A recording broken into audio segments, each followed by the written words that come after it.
Bem-vindos a mais um episódio de E aí, professor? Oi, Martin. Oi, Walter. Eu vou bem, e você? Eu estou melhorando devagarinho. Quando a gente não tem mais 20 anos de idade, demora um pouco para se recuperar. É verdade. Mas nós sempre tiramos a nossa força de Deus, não é? Você se refere a incrementos de 20 anos? Sim. Bem, eu já tô no segundo incremento. Eu passei por uma experiência como a de Jó, mas eu vou melhorar. Bem, o que importa é o final da história de Jó, não é? Com certeza. Vamos começar com uma oração. Querido Pai, obrigado por nos dar a oportunidade de conversarmos novamente. Por favor, ilumine nossas mentes com o Teu Espírito Santo. Dá-nos a Tua força em nome de Jesus. Amém. Amém? Martin, nós fomos impressionados a falar sobre adoração e música, sobre o que se fazer diante de tudo isso que o mundo nos impõe com relação a estilos musicais e estilos de adoração. O que é apropriado, o que não é. São perguntas difíceis e elas criam muita controvérsia. Isso é verdade. Tem muita gente preocupada com relação aos estilos musicais. Você saiu da cultura rave. Você trouxe essa música para a igreja?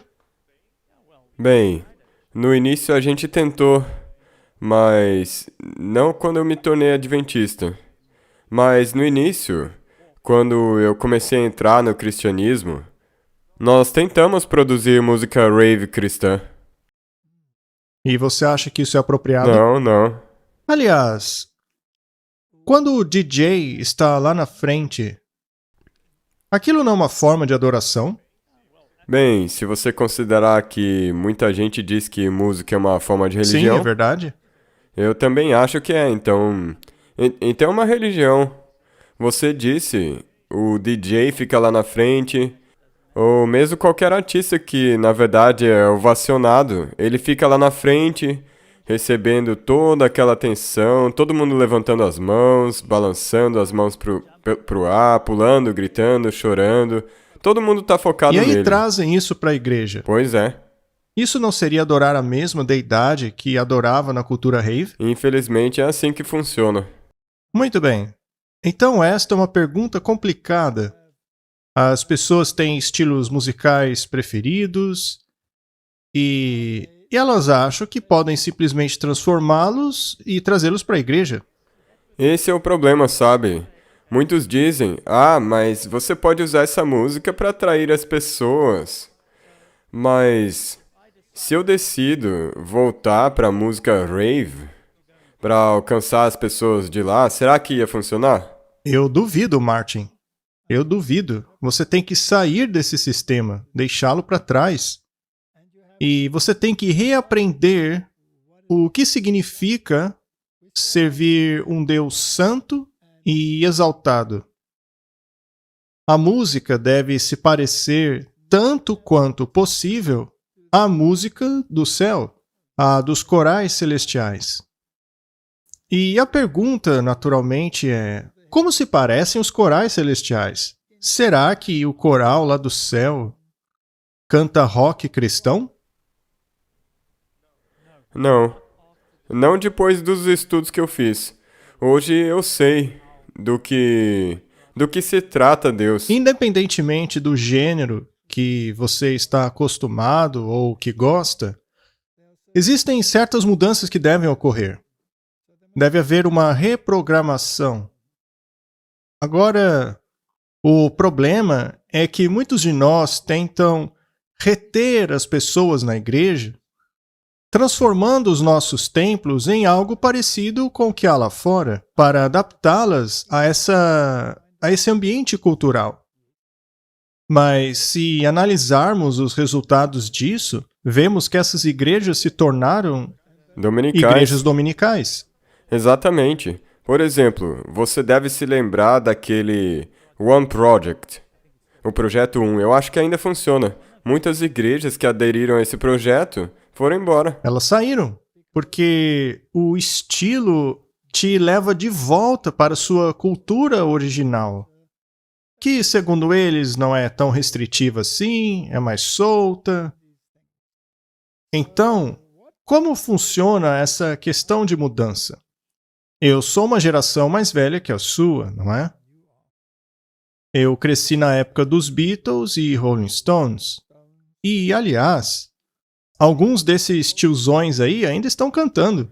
Pois E é. não mudaram o teor de sua música. Mas é interessante que você tenha mencionado isso, porque, na verdade, de acordo com a imagem aí de fora, uma se opõe à Sim. outra. Os Beatles são os mais legalzinhos, conservadores, e os Rolling Stones eram os garotos E maus. também são escancaradamente satânicos. Veja aquela música, Simpatia pelo Demônio, etc. O que eu quero dizer é que, na verdade, os Beatles não são melhores. Não, eles se diziam mais populares que Jesus. E olha para as coisas que eles implementaram, como por exemplo o misticismo oriental. Sim. Agora, eu nunca fui muito fã dessas coisas. Quando eu era um jovem, eu gostava mais de um tipo de música quase psicodélico, como o Moody Blues. Eles eram pessoas instruídas, mas havia algo na música deles, na vibração do som deles, que era quase traiçoeira. Veja, o que é interessante é que cada gênero de música tem uma própria droga que acompanha ele. Sim. E aí, mais tarde, eu migrei para mais música country, que seria uma música sertaneja. Algumas delas eram bem melodiosas, como Roger Whittaker e aqueles cantores. Mas a pergunta é, por que você gosta disso? Será que são apropriadas para a igreja? Pergunta difícil. Como é a música do céu? Olha, você pode ter um vislumbre, se for a sua Bíblia, e ver os tipos de instrumentos criados para a adoração de Deus. Quais instrumentos eram aceitáveis e quais não eram? Na primeira tentativa de Davi de trazer a arca de volta, ele cometeu alguns erros que foram muito custosos. Ele então fez as correções e trouxe cantores treinados. E esses cantores não foram poucos. Havia vozes masculinas, femininas, e era tudo feito com muita harmonia. A harmonia é uma coisa muito importante na música. Ela toca ao nível intelectual. Você tem a melodia, o ritmo e a harmonia. E deve haver uma certa mescla entre esses elementos para que sejam apropriados a um Deus santo. Deus quer que sejamos santos. Então, vamos dar uma olhada nesse assunto. O episódio de hoje se chama Está Bem com a Minha Alma, que é o nome de um hino do nosso inário americano. Vamos dar uma olhada, então, nesse assunto.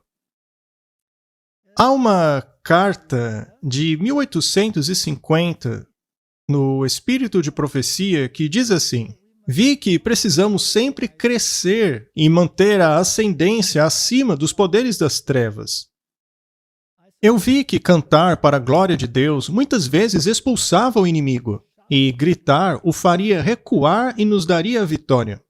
O que seria esse gritar? Seria fazer uma barulheira? Ou seria um grito santo, uma música com um crescendo? Com certeza, isso. Eu não acho que seja aqueles gritos que costumam dar na música rock. A Bíblia fala frequentemente sobre gritar. Em outras palavras, é cantar com toda a sua capacidade. É isso que quer dizer. Muito bem. Quando você grita, você não ergue a voz? Sim. Então, quando você canta, chamando isso de gritar, não é erguer a voz? Mas não fazer um som gutural, mas sim harmonioso e melodioso, não é? Muito bem. Cantar pode expulsar o inimigo. Ou seja, quanto mais encrencado você estiver, mas você deve cantar com gosto. É basicamente isso que quer dizer. Não é balbuciar. Vi que havia pouca glorificação de Deus em Israel e muito pouca simplicidade infantil. Esses 2 pontos são muito importantes. Sim, nós já falamos sobre esse tema. Temos que glorificar a Deus, ou seja, não pode ser centrado no próprio eu, tampouco centrado no mundo, mas centrado em Deus. E você tem a questão da simplicidade infantil. Ou seja, baseado nos princípios básicos que agradam o ouvido. Não é? Sim. Perguntei ao anjo por que não havia mais poder em Israel. Ele disse: vocês abandonam muito rápido as promessas de Deus. Insistam com suas petições diante do trono e apeguem-se com fé. Se o canto é uma forma de oração, se cantar é uma forma de adoração, ela não contém petições? E seria essa música um mantra repetitivo ou uma petição? Uma petição. Assim que se passa a ser um mantra repetitivo, aí acaba perdendo a influência. E, segundo a própria Bíblia, nesse caso somos como os pagãos. Creiam que receberão as coisas que pedem, e vocês as terão. Se uma canção é uma oração, então também é um pedido. Pode ser uma glorificação, pode ser ações de graça, pode ser tudo isso, mas também uma súplica. A barulheira perturba os sentidos e perverte aquilo que, se conduzido da maneira correta, seria uma bênção. Portanto, o gritar santificado, ou seja, quando cantamos com gosto, pode ser confundido com a barulheira? Não. Não. Não deveria. Não. Então, gritar de forma que você acabe ficando rouco por causa da maneira ríspida como usa sua voz, isso não é apropriado. Os poderes de agentes satânicos se mesclam à barulheira para que haja um carnaval, e isso é chamado de obra do Espírito Santo. Nós não vemos isso em grande escala nas culturas rave, em concertos de rock Agora você tem um problema. e nas igrejas. Exatamente. O problema é que, porque você está tão acostumado com essas músicas seculares, uma vez que você vai para a igreja, é muito fácil querer trazer o que está de fora para dentro. E então aquilo não acaba te chocando Não, mais. porque você se acostuma. Portanto, essa é a dificuldade da coisa. Nós temos que mudar. Temos que entrar em harmonia com o que Deus quer. No fim das contas, o que o mundo faz não é te dessensibilizar 100%. em relação aos nobres princípios da oração? Quando você tem esse tipo de cultura, quando você está nessa vibe, será que você está mesmo orando a Deus ou apenas satisfazendo sua vontade? Um sentimento. Um sentimento. Aquilo que aconteceu no passado também vai acontecer no futuro. Satanás usará a música como uma armadilha pela maneira como ela será utilizada. Não podemos dar espaço a exercícios estranhos que roubam as nossas mentes das impressões do Santo Espírito. A obra de Deus é sempre caracterizada pela calma e dignidade. Ou seja, pular, gritar, gesticular, isso seria calma e dignidade? Não. Não.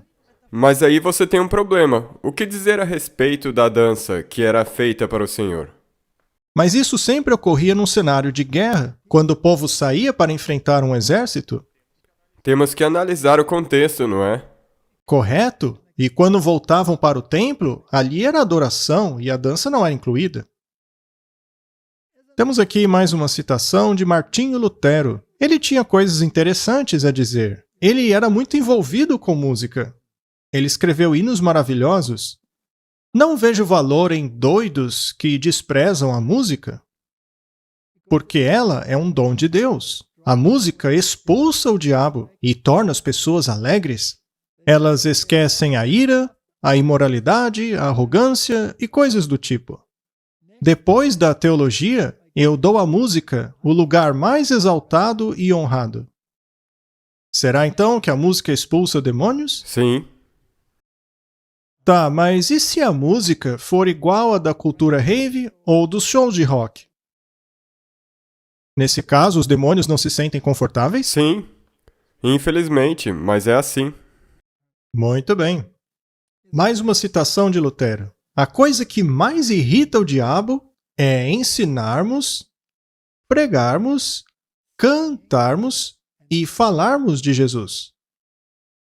Não está em harmonia com o que lemos no Espírito de Profecia? Com certeza. É por isso que eu gosto muito quando, com vozes claras, seria essa uma voz alta? Esta é uma alta voz, mas não choca os sentidos. Exatamente. Continuando, quando com claras vozes nós cantamos na igreja Et homos factus est verbum caro factum est. O diabo simplesmente não pode resistir a essas palavras e ele foge, porque ele sente o que está contido nelas. Oh, quão bom seria se encontrássemos alegria nessas palavras, como o diabo fica aterrorizado por elas. E qual é o significado daquelas palavras? O que significa et homos factus est verbum caro factum est? Significa ele tornou-se homem, a palavra tornou-se carne. Portanto, é uma letra cristocêntrica. Quando algo é cristocêntrico e não autocêntrico, o diabo não aguenta. Ele não aguenta. Porque Cristo e o diabo são inimigos um do outro. Aonde Cristo for adorado, Satanás simplesmente não pode estar. Ele acaba fugindo. Ele foge. Portanto, é muito importante discernirmos um ato de adoração que não é genérico. É verdade. A adoração é muito específica. Ok? Mas o mundo condena as palavras e obras de Deus, porque estas são entregues de uma maneira clara e simples. Mas a pessoa temente a Deus não é ofendida por elas, pois as consideram como um tesouro celestial e eterno e compreendem a riqueza que há nelas, uma preciosidade e glória que faz com que os anjos se deleitem nelas. Os anjos estão envolvidos quando cantamos? Com certeza. Quando cantamos a respeito de Jesus? Sim. Quando cantamos sobre salvação? Sim. Quando honramos o Criador? Quando honramos como legislador? Quando obedecemos? Será que os anjos gostam? Claro. Eles obedecem? Com certeza. E isso me faz lembrar do nascimento de Jesus. Os anjos cantaram para os pastores. Sim, e o que eles cantaram? Glória a Deus nas alturas, não é mesmo? Porque é exatamente o que diz ali. Exato. Deus tornou-se carne, a palavra tornou-se carne. Até mesmo quando você vai para Jó, que você mencionou, os anjos estavam cantando. Estavam cantando? A Bíblia diz que até mesmo o próprio Deus canta. Sim, e o próprio Jesus também canta. Ele regozijará cantando. Esse é um assunto muito fascinante. Deve ser uma coisa maravilhosa quando o próprio Deus canta, não? Sem dúvida, eu mal posso esperar para ver. Eu também não. Este aqui é o hino It Is Well With My Soul, que em português é Sou Feliz com Jesus. Veja só a história por trás desse hino. O que fazia as pessoas escreverem hinos como esse? Será que eram experiências bobinhas e superficiais? Ou eram experiências profundas e marcantes da pessoa? A questão é que, especialmente com a nova geração, e eu me incluo nela também, quando você não está acostumado a hinos, por causa desse outro tipo de música, no começo você acaba pensando que... Esses hinos velhos precisam mudar. É, coisa do tipo. Mas veja, que o espírito de profecia mencionou agora há pouco, é que você tem que olhar para todo o contexto da música. Aí você vai entender o que aquilo significa. Quando é feito da maneira certa. Exatamente. Não são apenas as letras, mas toda a estrutura tem que estar correta. Não basta pegar letras e colocar em um contexto secular? Não. E tem sempre esse... Argumento. Sim, elas sempre dizem isso. Não, eu não tô ouvindo a música de verdade, é que a letra é bonita. Bem, mas aí você se pergunta, se você está olhando para uma foto bem feia, uma foto perversa, por exemplo, mas você coloca uma legenda, uma legenda bíblica, isso não vai tornar aquela imagem boa. E é por isso que quando você tem a estrutura certa, e aí sim você põe uma letra boa, a música ganha todo um significado. A letra americana desse hino diz assim: quando a paz, como um rio, visitar o meu caminho, quando tristezas como ondas do mar rolarem. Seja qual for o meu destino, tu me ensinaste a dizer, tudo está tudo bem com a minha alma. Naturalmente, essa pessoa está profundamente triste, mas a paz dela é como um rio. E o refrão da música diz: está tudo bem com a minha alma, está tudo bem com a minha alma. Meu pecado, e ó, que pensamento glorioso, meu pecado, não em parte, mas todo, está pregado na cruz, e eu não o carrego mais. Louvado seja o Senhor, ó minha alma. Existe doutrina nessa letra? Sim, muita doutrina. Muito bem. Então, as circunstâncias envolvendo esse hino não são fáceis. A tristeza na alma do autor do hino. Ele está olhando para o mar, para as ondas que rolam, e elas o lembram de algo que o entristece. Mas então, e aí vem a parte da doutrina, ele se lembra que o pecado dele, não parcialmente, mas todo ele, foi pregado na cruz. E por isso ele louva o Senhor Deus. Há uma mensagem Sim, aí? salvação. E Senhor, apresse o dia em que a minha fé será vista. Hoje nós vivemos pela fé e aguardamos aquele dia no qual a veremos. É como você mencionou num outro episódio, quando nós chegarmos ao céu, não vai existir fé. Não haverá mais fé, porque estaremos vivendo a realidade. As nuvens serão enroladas como um pergaminho. A trombeta ressoará e o Senhor descerá. Mesmo assim, está tudo bem com a minha alma. Essa letra é consoladora? Sim, apesar da tristeza desse mundo, quando nós olhamos para essa promessa, a nossa alma fica bem. Então, será que essa letra nos diz que, apesar de você estar em grande tristeza, se você mantiver seus olhos fixos na promessa, você Sim. pode ter paz? Como a de um Sim. rio? Muito bem. Vamos dar uma olhada na história desse hino. Horácio Spafford, que viveu de 1828 a 1888. Ele foi um advogado de sucesso e investidor imobiliário em Chicago. Ele e sua esposa Anna tiveram um filho e 4 filhas e viveram uma vida de filantropia, de serviço em sua igreja. Eram bons cristãos. Eles praticavam o bem, eram reconhecidos pela sociedade, faziam filantropia, ajudavam os pobres, tudo o que um bom cristão deveria fazer. Até que em 1871, eles perderam seu filho de 4 anos para uma doença chamada escarlatina. Poucos meses depois, um grande incêndio de Chicago destruiu a maior parte de suas propriedades. Parece-se até com a história de Jó. Quando chegou o ano de 1873, a tragédia chegou novamente. A família havia planejado visitar a Europa, mas Horácio ficou por causa dos negócios. E durante a viagem, o navio no qual estava Ana e suas 4 filhas bateu em outro navio e afundou rapidamente.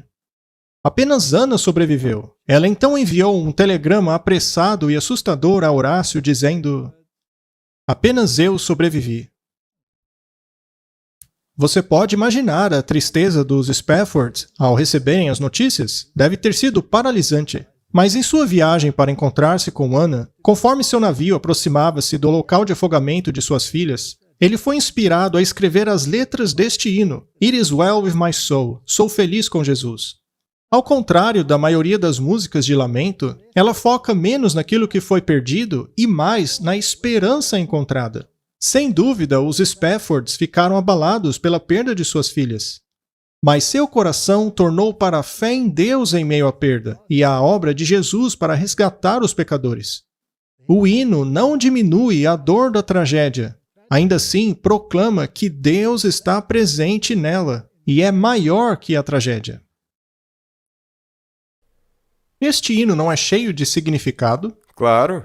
Na verdade, esse é o plano da salvação do qual fala a Bíblia. Se você está numa situação difícil, não é o tipo de hino que você quer cantar? Sim. Até mesmo quando estiver tudo bem, nós deveríamos cantar esse hino. Exatamente. Vamos ler Mateus capítulo 8, verso 23. E entrando ele no barco, seus discípulos o seguiram. E eis que no mar se levantou uma tempestade tão grande que o barco era coberto pelas ondas. Ele, porém, estava dormindo. Seria Jesus um senhor ausente? Puxa vida. Sim, é o que pensam. E seus discípulos, aproximando-se, o despertaram, dizendo: Senhor, salva-nos, porque perecemos. No outro evangelho diz: Você não se importa? E ele lhes disse: Por que temeis, homens de pouca fé? Então, levantando-se, repreendeu os ventos e o mar, e seguiu-se uma grande bonança. Paz como um rio. É isso aí. Aquela tempestade violenta. Primeira tempestade, depois a reação. E qual foi ela? Buscar Jesus. Então, Martin, quando nós adoramos em meio às tempestades da vida. E qual é a solução? Jesus. Buscar Jesus, não é? Muito bem. E aqueles homens se maravilharam, dizendo: Que homem é este que até os ventos e o mar lhe obedecem? Mais uma vez eles estavam olhando para o físico e perderam a mensagem espiritual. Como nós ganhamos experiência espiritual? Pela calamidade. Infelizmente, a Bíblia está cheia desses exemplos. E temos que aprender com esses exemplos. Até mesmo o espírito de profecia está cheio. Leia Testemunhos, volume 1. Testemunhos para a É igreja. realmente incrível. Ou você faz o papel da mulher de Jó, amaldiçoa Deus e morre. Ou você diz, ainda que ele me mate, nele confiarei. Tem que ser um dos dois. E daí você canta Está tudo bem com a minha alma. Exato. Na primeira estrofe, tem a questão da tempestade. E segundo a história que lemos na Bíblia, foi a tempestade que os conectou a Cristo. Sem ele, a tempestade tira a nossa paz. Sem ele, a gente já era. A tempestade precisa nos conectar a Cristo. Já a segunda estrofe menciona o plano da salvação. Todos os meus pecados. A condição para o perdão, os passos à salvação, é o reconhecimento, arrependimento, crer e transformação. Você concorda? Com certeza. E se você pula esses passos, aí não é arrependimento. Qualquer tipo de adoração a Deus deve sair de um coração cheio de gratidão. Como você pode adorar Deus se não está grato? Sim, ou você adora por medo. Não dá. É como a minha madrasta Teia costumava dizer: Por que eu vou orar? Eu trabalhei para comprar essa comida.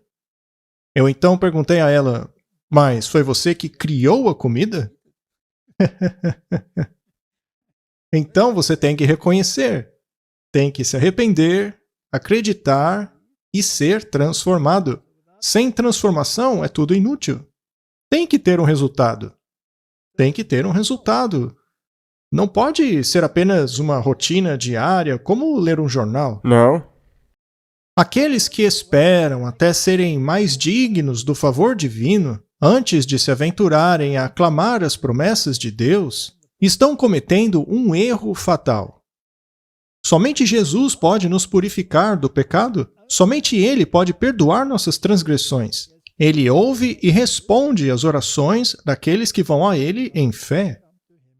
Muitos têm uma ideia vaga de que precisam fazer algum esforço maravilhoso para assim ganhar o favor de Deus. Muitos dizem que ainda não estão prontos para irem a Deus, porque não se consertaram ainda. É o que eles dizem, não é? Sim. Mas a autodependência é vã. É apenas pelo conectar-se a Jesus por meio da fé que o pecador torna-se um crente filho de Deus. Martin, se nós não temos esses elementos em nossa adoração, o que inclui a música, então é uma adoração vã. E Deus não gosta de nada vão. Não, porque é uma experiência religiosa centrada em Cristo. Bem, nós também temos a questão da justificação lá, não é? Meu pecado, não apenas em parte, mas no todo, foi pregado na cruz. Então temos a justificação. Ensinamos que o homem não pode se justificar diante de Deus por sua própria força, méritos ou obra, mas são justificados gratuitamente por meio da fé em Cristo, quando creem que foram aceitos e que seus pecados foram perdoados por causa de Cristo, cuja morte pagou pelos nossos pecados. Deus considera essa fé como justiça diante dele. Mencionando Romanos 3 e 4. Você concorda? Eu concordo com isso aí. E de onde foi retirada essa citação? Da Confissão de Augsburg. E quem escreveu a Confissão de Augsburg? Foi Melanchthon. Foi ele que escreveu. E eles tinham uma compreensão muito profunda da justificação. E, segundo o espírito de profecia, eles tinham a compreensão perfeita da justificação. Então, é bom ler isso. Vamos ler novamente. Nós ensinamos que os homens não podem ser justificados diante de Deus por sua própria força, méritos ou obra, mas que são justificados gratuitamente por meio de Cristo pela fé, quando acreditam que foram aceitos e que seus pecados foram perdoados por meio de Cristo, por cuja morte sua dívida foi paga. Deus considera essa fé como justiça diante de si. Mencionando Romanos 3 e 4. A Igreja Católica nega isso? Sim, eles chamam isso de anátema. Então, por conta da doutrina da justificação, a sua fé fica firme ou cai? E qualquer pessoa que não receba a justificação não pode estar adorando ao mesmo Deus. Não dá, porque um diz que é pela fé e outro diz que é pelas obras. Exato. O artigo 2 sobre o arrependimento. O arrependimento consiste de duas partes. Uma é a contrição, que é o terror abatendo a consciência pelo conhecimento do pecado. A outra é fé, que nasce a partir do Evangelho ou absolvição, que acredita que por meio de Cristo os pecados são perdoados. Isso conforta a consciência e a livra do terror. Como resultado disso, vêm as boas obras, que são os frutos do arrependimento. Você concorda? 100%. As obras são o resultado do arrependimento. Primeiro um, depois o outro. Depois o outro. Não dá para inverter. Não. Se você inverter... Você nega Cristo. Exato. Você nega a cruz. Você nega o sangue. Não é à toa que os jesuítas me irritam tanto, porque eles ousam ignorar as coisas mais básicas da Bíblia. É verdade. Eu só queria mencionar uma coisa com isso aí, que é a santificação. Para mim, a santificação, assim como a justificação, se pegarmos, por exemplo, o ladrão na cruz, Jesus o justificou e o santificou. Sim. E ele então morreu. Mas se ele descesse da cruz, ele passaria pelo mesmo processo que nós. Ele teria que permanecer santificado.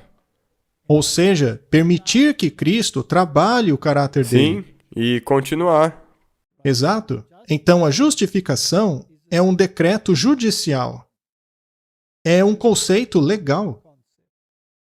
Já a santificação, que é a justiça imputada, também é um dom, assim como a justificação. Não é algo que você faz por si mesmo. Você permite que Cristo o transforme. Sim, temos que permanecer nesse processo. Temos que ser trabalhados por Jesus constantemente.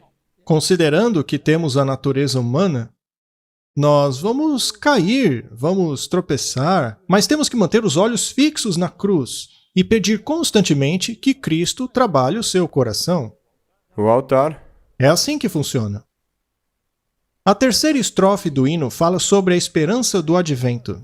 Não é uma progressão? Sim, claro. É como você já falou.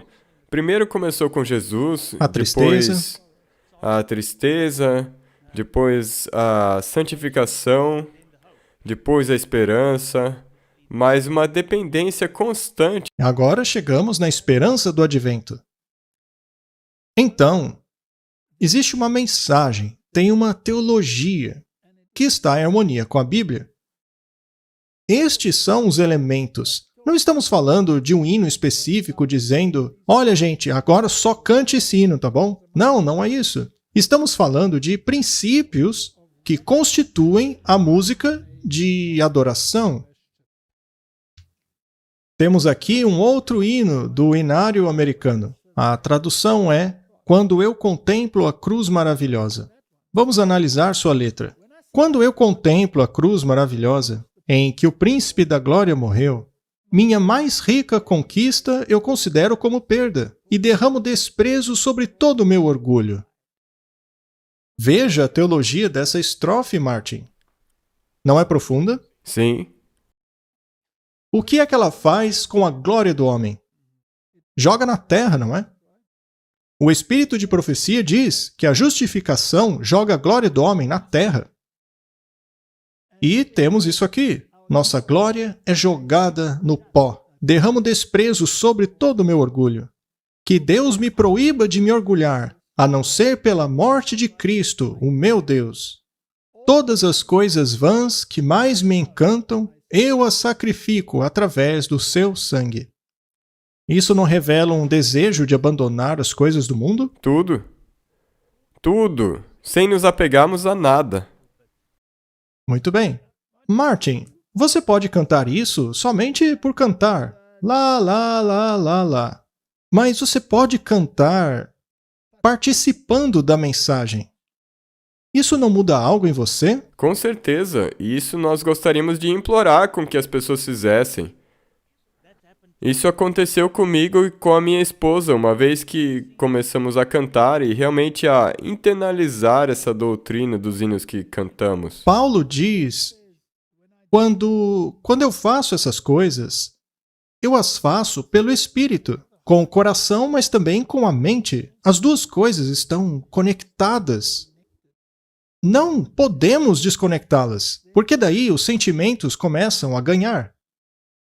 Aqui, porém, somos mantidos dentro da estrutura. Veja, de sua cabeça, suas mãos e pés, tristeza e amor fluem misturados. Que poético, não? Será que já houve um amor e uma tristeza assim? Uma coroa tão rica, compostas de espinhos? Profundo, não? Martin, se perdemos essa profundidade, se passarmos a cantar apenas coisas extremamente simples, que nos façam cantar só no automático, que não fazem a mente pensar. É verdade. E esse é o problema, porque a gente quer simplesmente sentar lá, aproveitar e nem pensar. Se você não pensa no que canta, você está numa sessão de relaxamento, como se fosse uma musiquinha de acampamento. Eu não estou dizendo que isso seja errado, mas no que se refere à adoração verdadeira, E com relação à verdadeira adoração, você não quer ter coisas profundas para cantar a respeito? sim, eu penso dessa maneira. Se todo o reino da natureza fosse meu, esta seria uma oferta muito pequena. O amor tão surpreendente e divino exige a minha alma, minha vida, tudo o que tenho. Você está disposto a cantar assim? Sim, eu quero. Essa é uma decisão tremenda. É sim, uma vez que se decide, não há volta. Muito bem. Esse hino é baseado em Gálatas 6,14. Deus proíba que eu me orgulhe, a não ser pela cruz de nosso Senhor Jesus Cristo. O prolífico Charles Wesley escreveu mais de 6.000 hinos, e é dito que ele trocaria todos os seus hinos por apenas este, e derramar desprezo sobre todo o meu orgulho. É interessante, não? É isso que deveríamos sentir. No que se baseia o hino? Doutrina? Sim, acabar com seu orgulho. Exato. Vamos dar uma olhada no História dos Hinos, especialmente o Quando Contemplei a Maravilhosa Cruz, por Isaac Watts. Quando contemplo a maravilhosa cruz em que morreu o Príncipe da Glória, minha maior riqueza é senão perda, e derramo desprezo sobre todo o meu orgulho. Um dos maiores escritores de hino de todos os tempos compôs esse belo hino, Quando Contemplei a Maravilhosa Cruz. Isaac Watts nasceu na Inglaterra, sendo o primeiro filho de uma família da tradição dissidente. Seu conhecimento em grego, latim e hebraico poderia ter dado a ele a oportunidade de tornar-se um sacerdote anglicano. Ainda assim, ele escolheu pastorear uma congregação dissidente. Ou seja, os rebeldes, não é? E é interessante que Wesley disse que ele abandonaria todos os hinos que escreveu em troca desse daí. Na época do nascimento de Watts, as igrejas da Inglaterra cantavam apenas canções métricas. Mas em torno do período de sua morte, ele plantou a semente de uma hinodia muito mais complexa. Seus 600 hinos, reunidos em 7 coleções, fizeram a transição de uma salmologia métrica rígida para uma hinodia teologicamente mais livre. Lembre-se que o contexto deles era a Idade Média, onde a música era praticamente um mantra indutor de sentimentos. Especialmente na Igreja Católica, que durante o tempo todo foi de um jeito bem específico. Correto? E agora Deus está levantando a reforma. E ele passa a ensiná-los algo. Ele quer algo diferente na música. Se o próprio Deus os ensinou assim, Martin, não deveríamos valorizar isso? Claro, mas não usam o mesmo argumento hoje, dizendo que a nossa música tem que se adequar aos tempos. Sim, mas temos que considerar os princípios. Os hinos de Watts incluem uma teologia complexa, ideal para o formato congregacional de canto. Os hinos refletiam o tema do sermão. Ele insistia que as canções da igreja deveriam ser totalmente evangélicas e não apenas suplementos dos salmos. Ele defendia que os hinos deveriam ser livremente compostos e não seguir à risca o texto da Escritura. Os hinos deveriam dar uma expressão direta dos pensamentos e sentimentos dos cantores, e não meramente relembrar eventos de um passado distante. Ou seja, você deve participar daquilo, deve ser uma interação viva. Você pode sim citar a Escritura, mas deve usar a Escritura homileticamente. Você pode dizer o que você sente e o que tirou daquilo que você leu.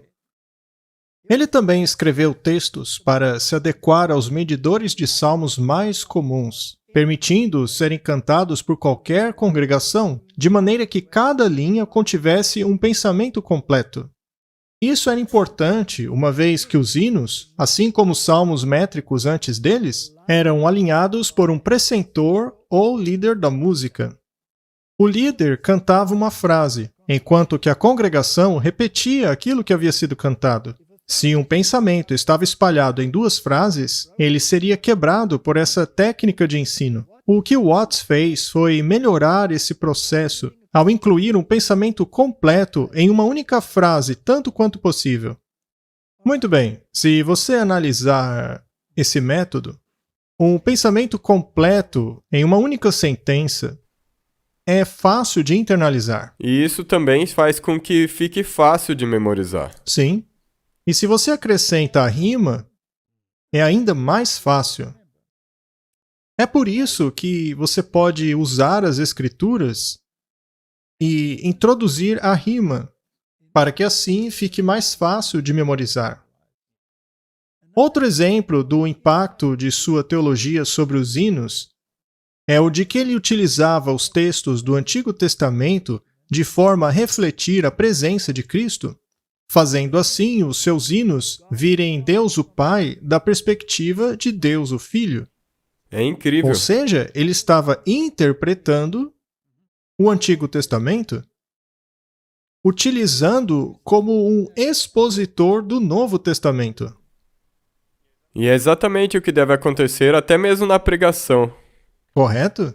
A quarta estrofe original desse hino, na verdade, foi omitida, apesar de repassar um imaginário poderoso. Seu sangue, assim como um manto, espalha-se sobre seu corpo no madeiro. Assim eu estou morto a todo mundo, e todo mundo está morto para mim.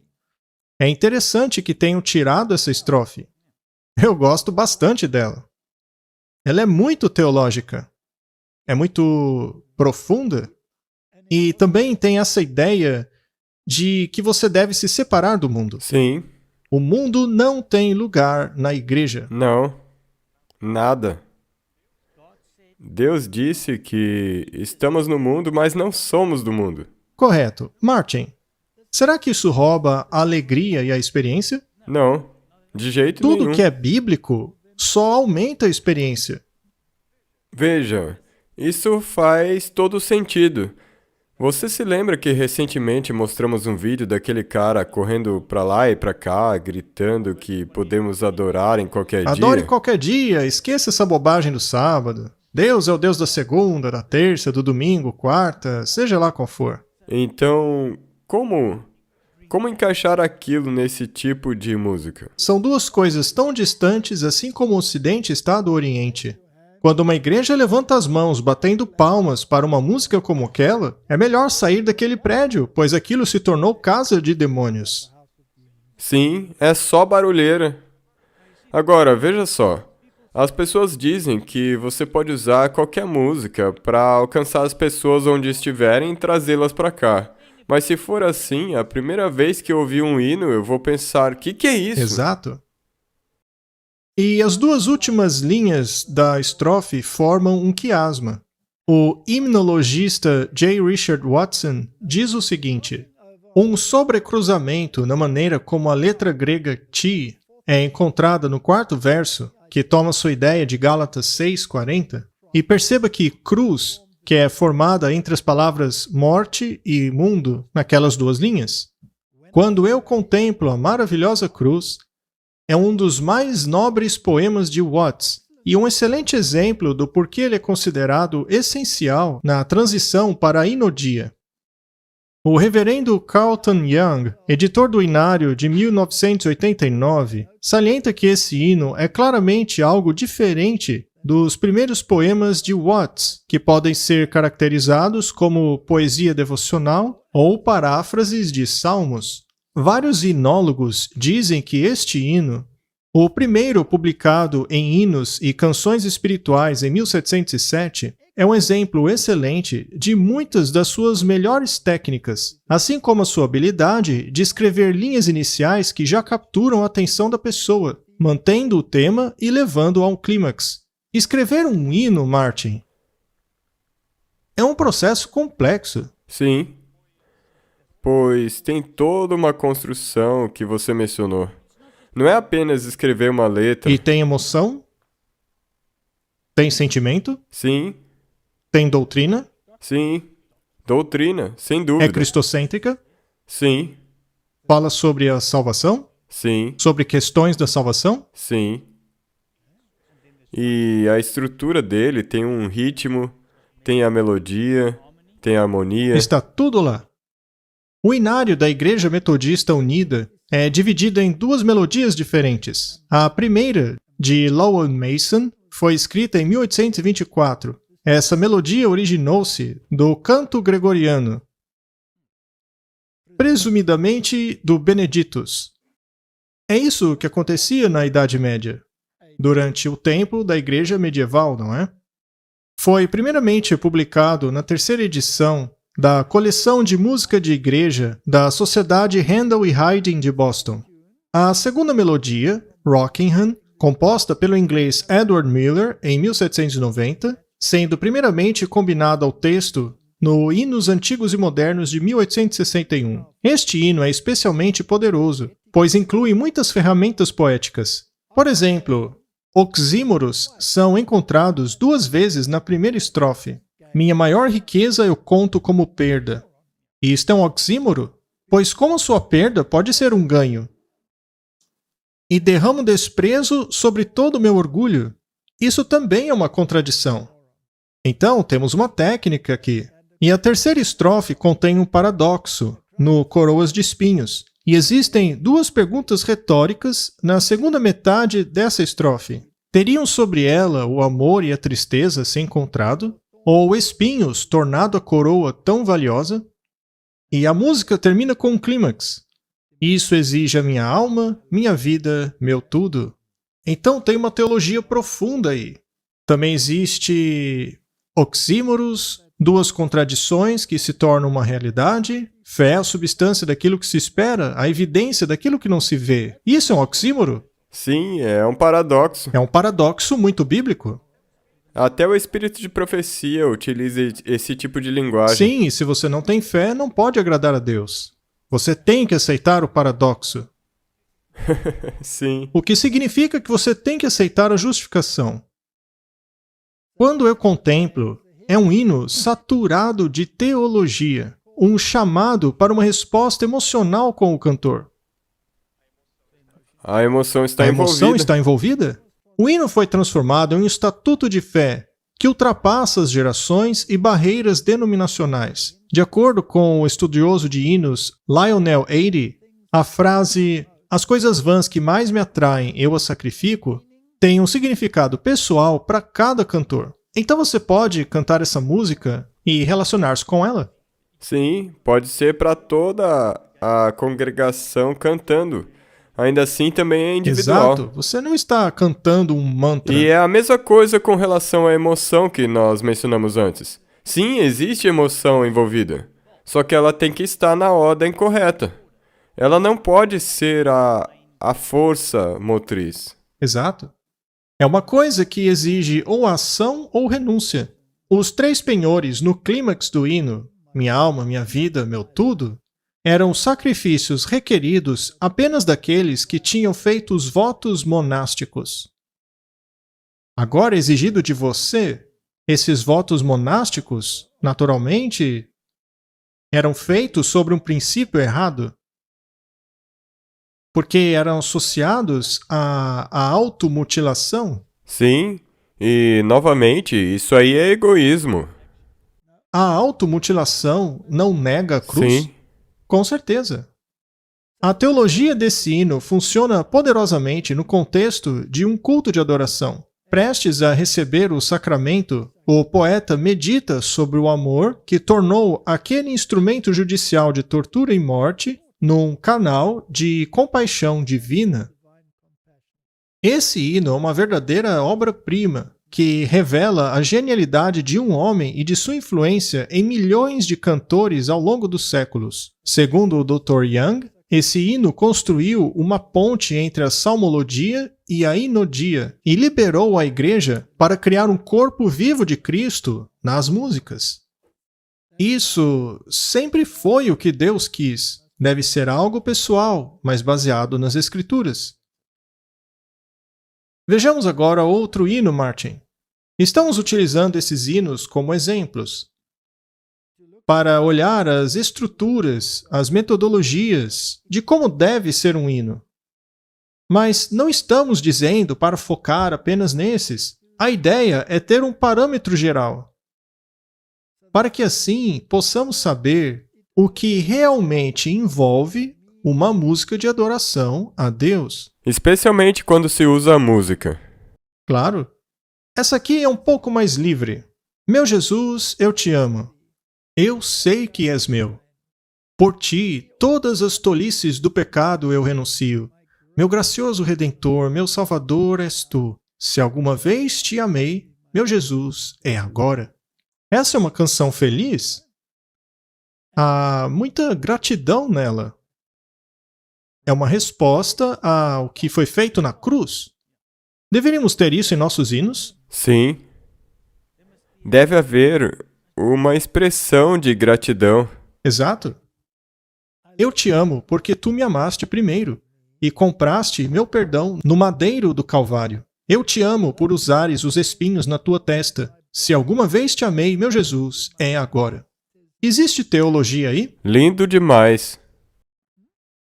Eu te amarei na vida, te amarei na morte, e te louvarei enquanto me emprestares o fôlego. E direi, quando o orvalho da morte repousar frio em minha testa, se alguma vez te amei, meu Jesus, é agora. Por quanto tempo esse processo do amor continua? Até o fim? Por toda a vida até o fim. Mas se você perde essa gratidão aí, se você perde de vista a cruz, Aí você você perde a sua perde. experiência cristã. Sim. Será que esse hino foi feito para lembrar-nos de nossa experiência cristã? Sim, e para te levantar quando você está caído, para ajudá-lo a sair da sarjeta quando você não aguenta mais. E uma vez que você sai, você fica radiante e grato. Muito bem, e qual é o final de tudo? Nas mansões da glória e do deleite sem fim, eu sempre te adorarei no céu tão brilhante. Cantarei com a coroa cintilante em minha testa. Se alguma vez te amei, meu Jesus, é agora. Seja lá o que acontecer nessa vida, essa é a promessa. Mas as pessoas querem a experiência agora. Você se lembra daquela prostituta no episódio do Senhor ausente? Ela disse que o Senhor tinha levado a recompensa com ele. Ele tinha levado o saco de dinheiro? Ora, por que ele fez isso? Então, venha, meu jovem. Eu vou te dar tudo o que você precisa. Agora, Agora. Qual é a história desse hino e por que o seu autor o escreveu? Foi escrito por William R. Featherstone. Meu Jesus, eu te amo, eu sei que és meu. Por ti, todas as tolices do pecado eu renuncio. Meu gracioso Redentor, meu Salvador és tu. Se alguma vez te amei, meu Jesus, é agora. O texto desse belo hino, especialmente dos evangélicos do norte, foi provavelmente escrito na conversão de seu autor, William Ralph Featherstone, quando ele ainda era um adolescente. Ele era um adolescente? A razão pela qual escolhemos esse hino é porque ele era um adolescente. e não existem muitos adolescentes hoje em dia fazendo música, especialmente para a igreja. Músicas tais que não se parecem com esses hinos. Chatos. Isso. Mas Martin, ele foi convertido. Será que ele entendeu o que é a conversão? Sim. Então ele teve que ter estudado as escrituras, pois o hino se baseia nelas? É uma expressão da compreensão completa que ele teve. Sim, não é um hino complexo. A simplicidade e sinceridade do texto têm ressonado aos cristãos por cerca de 150 anos, especialmente como hino de convite ou de oração. Featherstone, às vezes chamado de Featherstone, nasceu em Montreal, Quebec, Canadá, onde os seus pais foram membros da Igreja Metodista Wesleyana. O reverendo Carlton Young, editor do Inário da Igreja Metodista, sugere que o hino foi composto próximo da conversão do autor, em 1858, quando foi incluído no livro do Inário de Londres, Little Else Is Known, de Featherstone. A estrofe omitida no Inário Metodista aparece como a terceira estrofe em muitos outros inários. Eu te amarei na vida, te amarei na morte, te louvarei enquanto me emprestares o fôlego. E direi, quando o orvalho da morte repousar frio em minha testa, se alguma vez te amei, meu Jesus, é agora. Um jovenzinho escreveu isso daí. Pense na profundidade dessa letra.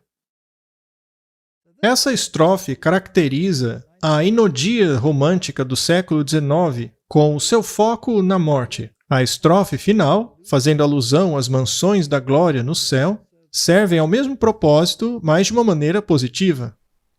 Na verdade, te mostra que sim, é um dia triste, mas também existe esperança. As estrofes 2, 3 e 4 do hino original fazem uma referência à fronte como um tema unificador. Por exemplo, por usares os espinhos na sua fronte, depois, quando o orvalho da morte repousar em minha fronte, e depois, com a coroa cintilante em minha fronte. Então, é alguma coisa que vai na mente. É legal porque ele está repetindo, mas não sendo repetitivo. Bem observado, Martin. O outro tema unificador é a frase final de cada estrofe. Se alguma vez te amei, meu Jesus, é agora. Assim fica claro que o amor do cantor a Cristo permeia todo o hino. Se todas as 4 estrofes originais fossem incluídas, as palavras amor e amado aparecem 10 vezes. Interessante, não? Sim. Outras expressões de afeição incluem gracioso Redentor, eu te adoro. Assim como muitos hinos dessa época, este expressa devoção total a Cristo em uma linguagem íntima. Será que deveríamos fazer o mesmo hoje? Sim, com certeza. Mas não pode ser superficial, porque tem que vir do coração, tem que brotar do coração. Sim. Muito bem. Este era um hino mais simplista. Mas, ainda assim, tem todos os critérios daquilo que significa servir a Cristo. E não é interessante que crianças e adolescentes tenham escrito esses belos hinos? Sim, eles não são tão complexos quanto o primeiro, mas o resultado final dos hinos é o mesmo. O resultado final é o mesmo. Depende da fase que você está na sua experiência cristã. Naturalmente, ela não exibe uma teologia pesada como a de Martinho Lutero. Ainda assim, é cristocêntrica. Sim, o significado é lindo. Um dos meus hinos favoritos, Martin, um dos meus favoritos é o And Can It Be? Eu gosto muito desse hino porque ele é muito rico em teologia. Ele aborda toda a essência das Escrituras em relação à divindade de Cristo. Não como sendo um ser gerado, como ensina o catolicismo, mas como sendo um com o Pai desde o início. Sim, não um ser criado. Exato. E ele foi escrito por Wesley, como veremos. Se observarmos as palavras desse hino e a sua melodia, veremos que ele fica na cabeça. Você pode cantá-lo de uma maneira estereotipada ou pode cantar com gosto. Eu sempre me lembro de Tiago White, que pegava sua Bíblia. Devo pegar a minha? Não, você não precisa. Eu não vou abrir a minha. Eu já estava empolgado. E quando a congregação cantava, como se estivesse num funeral. Aliás, eu já estive em muitas igrejas em que a hora do louvor parece mais com um funeral. Mas ele dizia, vamos lá, gente! E ele fazia o povo cantar com gosto. Ele acabava com o funeral. Então, você pode cantar isso com vontade também. E aí você tem aquele crescendo, sabe? Sim, é isso aí. Todo hino que a gente canta tem que ser com vontade. Ainda que seja oração, cante com sentimento. Isso dá todo o sentido ao hino. Martin, por que você não lê o hino? Por que só eu? É o seu hino favorito, mas eu posso ler, com certeza. E será que eu posso alcançar um vínculo com o sangue do Salvador? Ele morreu por mim, que causei a sua dor. Por mim, que busquei a sua morte com ardor. Que amor maravilhoso! Como é que pode ser que tu, meu Deus, tenhas morrido por me querer? Essa é uma teologia maravilhosa, não? Sim. Você tem aí o sangue do Salvador, que morreu por você. Tudo aquilo que o catolicismo nega, não é? Também menciona que nós causamos essa dor nele, e sendo assim, porque ele morreu por nós, que causamos isso nele. Você e eu somos tão responsáveis pela morte de Jesus quanto os fariseus daquela época. Que amor maravilhoso! Como pode ser, meu Deus, que tu morreste por mim? Tem gente que não gosta disso. Tem muita gente que não gosta de cantar isso. Eu canto mesmo. E quando eu canto alto. Sim, como falamos no início. Sim, eu não fico balbuciando. Blá, blá, blá, blá, blá. Eu canto alto mesmo, porque eu acredito nisso. E eu quero que cada pessoa no planeta, seja muçulmano, hindu, seja católico, eu quero que todos saibam que eu creio nisso. E é por isso que eu canto alto. Amém. Amém. O refrão diz: maravilhoso amor, como pode ser que tu, meu Deus, morreste por mim? Muito bom. Tem teologia aí? Isso é uma doutrina bíblica completa. Sim, no início era a palavra, e a palavra estava com Deus, e a palavra era Deus. Ele deixou o trono do Pai no céu, sua graça infinita tão livre assim. Esvaziou-se, só amor em sua missão. Por Adão e sua raça sangrou com compaixão. Sua misericórdia imensa e sem igual. Ó meu Deus, alcançou-me o teu amor sacrificial. Porque ele foi encontrado.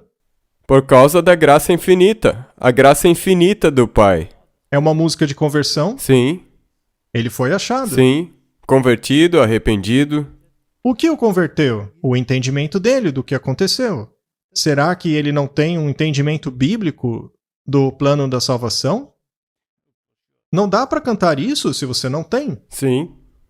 E se você não quer cantar isso, você não é cristão. Aí, você é um pagão. Exato, você não está no caminho. Por muito tempo meu espírito cativo jazia, preso no pecado e na noite fria. O teu olhar espalhou uma luz vivificante. Acordei, a masmorra acendeu com luz fulgurante. Minhas correntes caíram, meu coração foi liberto. Levantei-me, segui adiante e a ti me entreguei com Tem fervor. teologia aí, Martin? Sim, o arrependimento. É um chamado? Sim, Aconteceu aos discípulos? sim. Por que então eles o seguiram? Por que eles saíram de seus calabouços? Todos nos encontramos presos. Sim. Então, tem muita teologia aí. Na verdade, essa é a minha história. Se não fosse a minha história, eu não seria um cristão? Aconteceu a você? Sim, Você se identifica? com certeza. É um calabouço mesmo. Não é importante se identificar com o que você canta? 100%. Muito bem. Não mais a condenação temo eu. Jesus e tudo nele é meu. Viva nele, minha mente habita, vestida com a sua justiça divina. Com ousadia me aproximo do trono eterno e reivindico a coroa por Cristo, meu Salvador paterno. Existe confiança aí? Sim, Tem teologia? a promessa que Deus, que Jesus nos deu, é abraçada nesse Tem hino. justificação pela fé aí? Sim, Martin, somente um cristão verdadeiro pode cantar isso aí. sem dúvida. E se não podem, não são cristãos, mas hipócritas. Sim, tem que acreditar nessa letra aí. A letra original continha outro verso. Esse daqui é como o primeiro. Mas leia para nós aqui, Que Martin. mistério é esse? O imortal perecer. Quem pode seus desígnios compreender? Em vão tenta o primeiro serafim sondar as profundezas deste amor divino sem par. Que tal misericórdia seja por todos adorada e pelas mentes angélicas jamais questionada. Eles deixaram isso de fora nos inários modernos. Porque é um pouco complexo. E eu amo. É realmente muito bom. Eu cantaria isso ainda mais alto. Sim, Eu gosto da teologia. É por isso que eu quero gritar, ou seja, cantar com vontade. É um mistério que aquele que é imortal tenha morrido. Isso é um paradoxo. sim. A gente vê isso acontecendo o tempo todo na Bíblia. Então a Bíblia é cheia de paradoxos? Quem pode entender essa coisa estranha? Como podemos entender isso? Nem mesmo um serafim pode compreender isso. Mas deve tornar isso o seu estudo? Que misericórdia! Que a terra o adore! Que as mentes dos anjos não questionem mais isso! Essa é uma questão impressionante, seja para os anjos ou para os seres humanos. Mas não precisa, você só tem que crer.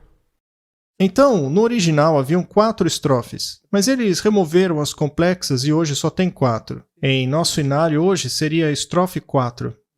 Eu não tenho mais pavor da condenação. Portanto, é um belo hino teológico.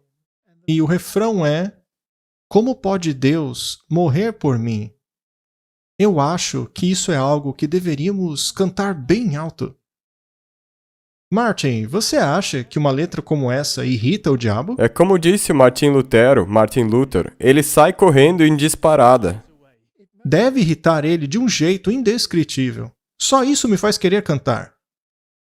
Eu concordo 100% com você. Qual é a história desse hino? Nós não vamos lê-lo novamente. Vamos para a história. O hino And Can It Be That I Should Gain é talvez um dos mais felizes hinos escritos por Charles Wesley.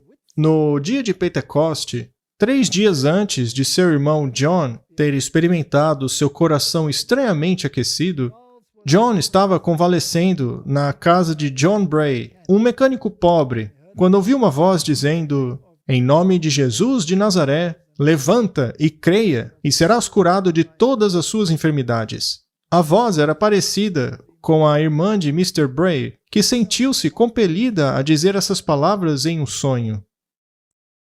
Histórias interessantes? Então, esses hinos não apareceram do nada em um dia. O que eu vou escrever hoje? Não. Não foi assim. Havia uma questão emocional envolvida. E normalmente eles provavelmente estudaram algo que... Sim.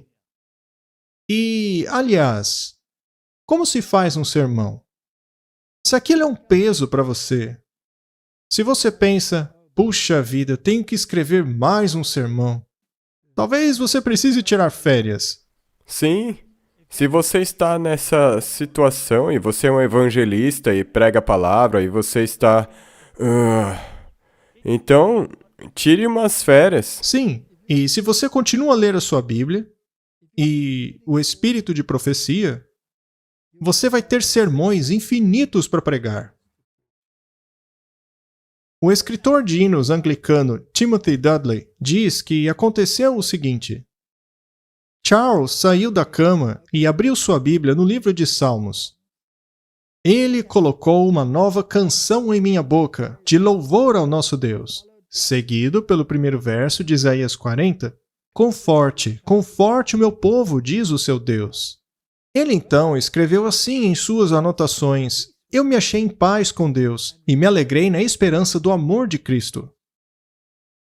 A declaração da irmã do Sr. Bray acendeu dentro de Charles uma convicção como que ele nunca sentira antes. Comovido e convicto pelo Espírito, Charles lutou com essas palavras até que descansou em sua fé, sabendo que é pela fé que somos salvos. É sempre esse tema, Martin. Surgiu a partir da justificação pela fé. Correto? Logo após essa experiência de conversão, ele escreveu 2 hinos em celebração ao amor maravilhoso que ele havia conhecido: And Can It Be That I Should Gain? E Where Shall My Wandering Soul Begin? Que se encontram no inário da Metodista Unida. Há um certo debate com relação a qual hino foi escrito primeiro, mas a maioria dos estudiosos acredita que este segundo foi escrito primeiro por Charles após a sua experiência de conversão.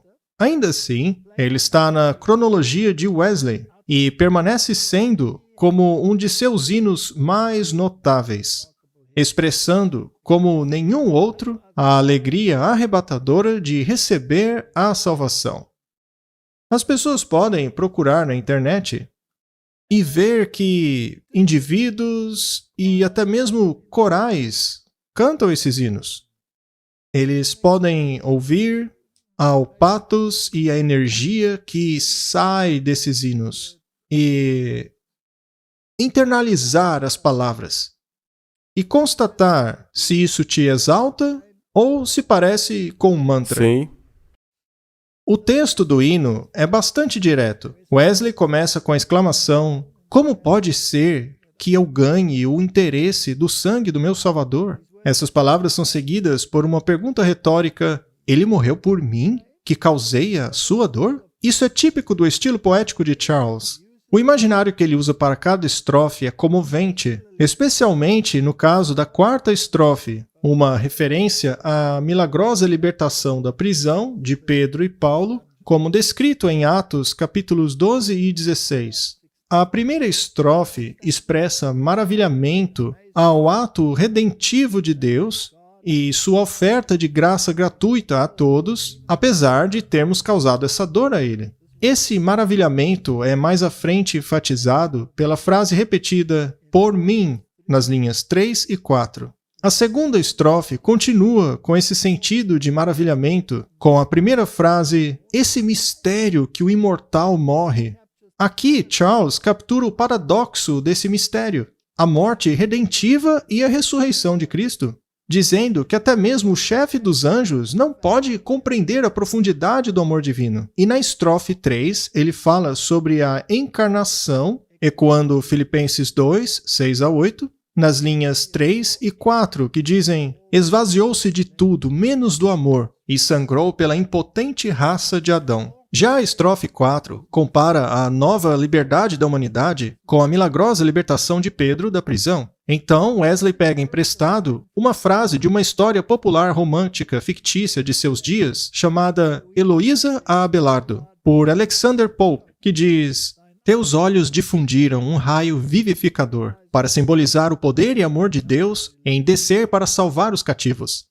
Na estrofe número 5, Wesley fala a respeito da justificação que hoje temos em Cristo e de nossa futura glorificação na vida por vir.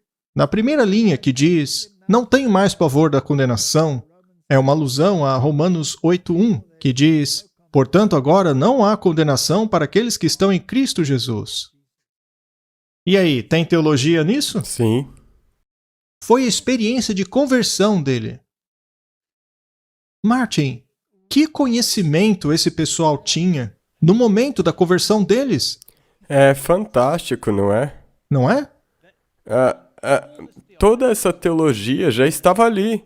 Ele simplesmente se converteu. Que música entra no seu coração e sua mente quando você se converte? Bem, ela contém remorso, gratidão e alegria. Existem hinos que se sobressaem, com os quais você se identifica mais. Sim, é verdade. E será diferente para cada um, não é? Para mim, por exemplo, eu gostava daquela "Ó glorioso amor, nas trevas Jesus me encontrou." Correto?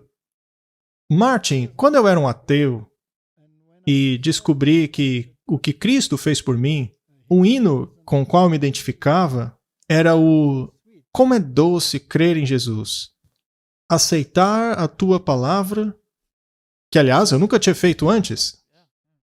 E esse hino teve um impacto muito grande em mim. É por isso que eu utilizei muito naquela série Ataque Total.